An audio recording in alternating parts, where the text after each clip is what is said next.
തമിഴകത്ത് അങ്ങനെ വിജയ് MLA ആയും അദ്ദേഹം ഇന്ന് സത്യപ്രതിജ്ഞ ചെയ്തിരിക്കുകയാണ്. ആദ്യ സഭ ചേർന്നു. അണ്ണാ DMKയിൽ പിളർപ്പെന്നുള്ള വാർത്ത വരികയാണ്. EPS SP വേലുമണി വിഭാഗങ്ങൾ വ്യത്യസ്തമായി സ്പീക്കർക്ക് കത്ത് നൽകിയിരിക്കുന്നു. 17 പേരുടെ പിന്തുണ ഉണ്ടെന്ന് ഇടപ്പാടി പളനിസ്വാമി. വേലുമണിയെ പിന്തുണയ്ക്കുന്ന അണ്ണാ DMKയുടെ 30 MLAമാർ TVKയെ പിന്തുണയ്ക്കുമെന്നുള്ള വിവരം നമുക്ക് മുൻപിലേക്ക് എത്തുകയാണ്. 30 MLAമാരുടെ പിന്തുണ കൂടിയപ്പോൾ TVKയ്ക്ക് ലഭിക്കുകയാണ്. KB ശ്രീധരൻ വിവരങ്ങളുമായി ചേരുകയാണ്. ശ്രീധരൻ, ഈ MLAമാരെ സംരക്ഷിക്കാനും ഒക്കെയുള്ള ശ്രമങ്ങളൊക്കെ നടന്നിരുന്നു. അതിനിടയിലും ഈ പിളർപ്പ് അവിടെ ഉണ്ടാവുകയാണോ? ഇപ്പോൾ എങ്ങനെയാണ് കത്ത് നൽകിയിരിക്കുന്നത്? ഈ 30 MLAമാർ പിന്തുണയ്ക്കാനുള്ള കാര്യം അത് ഉറപ്പിച്ചു കഴിഞ്ഞോ?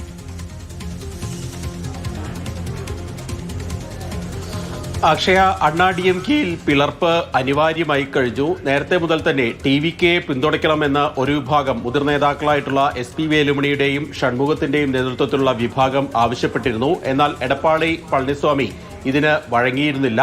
ഏതായാലും അതിപ്പോൾ പരസ്യമായിട്ടുള്ള രീതിയിലേക്ക് പോവുകയാണ്.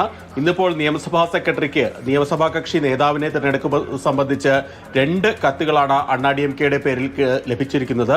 ആദ്യത്തെ കത്തിൽ 30 MLAമാരുടെ പിന്തുണ അവകാശപ്പെട്ടുകൊണ്ട് ഈ SP വേലുമണിയെ നിയമസഭാ കക്ഷി നേതാവായി തെരഞ്ഞെടുത്തു എന്ന് പറഞ്ഞുകൊണ്ടാണ് ഒരു കത്ത് ലഭിച്ചിരിക്കുന്നത്. അതുപോലെ തന്നെ രണ്ടാമത്തെ കത്തിൽ നിലവിലെ പ്രതിപക്ഷ നേതാവായിട്ടുള്ള എടപ്പാടി പളനിസ്വാമിയെ പിന്തുണച്ചുകൊണ്ട് 17 പേർ ഒപ്പിട്ട ഒരു കത്ത് കൂടി നൽകിയിരിക്കുന്നു. ഏതായാലും ഈ വിഷയത്തിൽ പ്രോട്ടേം സ്പീക്കർക്കും നിയമസഭാ സെക്രട്ടറിക്കും കത്ത് നൽകിയിട്ടുണ്ട്. ഈ വിഷയത്തിൽ സ്പീക്കർ എടുക്കുന്ന നിലപാട് സ്വാഭാവികമായിട്ടും നിർണായകമാകും എന്നുള്ള കാര്യത്തിൽ യാതൊരു സംശയവുമില്ല. അടുത്ത ദിവസം നടക്കുന്ന സ്പീക്കർ തെരഞ്ഞെടുപ്പ്, അതുപോലെ തന്നെ TVK സർക്കാരിന്റെ വിശ്വാസ വോട്ടെടുപ്പ് എന്നിവയിലൊക്കെ ഈ നിലപാടുകൾ നിർണായകമാകും. നിലവിൽ 120 പേരുടെ പിന്തുണയാണ് TVKയ്ക്കും വിജയ്ക്കും ഉള്ളത്.